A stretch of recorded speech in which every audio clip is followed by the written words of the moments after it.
So in this video, I'm going to show you how to make this slice transition.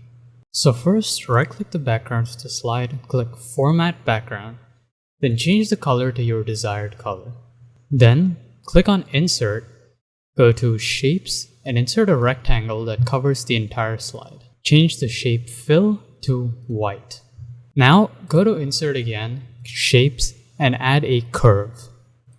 And draw a curve similar to the one I'm drawing now. Now select the rectangle and then the curve. Then go to Merge Shapes and click on Fragment. Now delete the curve shape.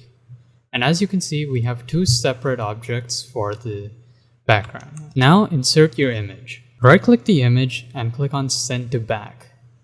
Then right click the left side of the fragment and right click and click on Send to Back on this one as well. So now you can see that the image is now in the middle of both of these. And now you just want to move this off to the right of the slide. Now select both of these fragments, right click, Format Object, change the line to a solid white line, and increase the width to about 5 pixels. Now go ahead and insert your title and text.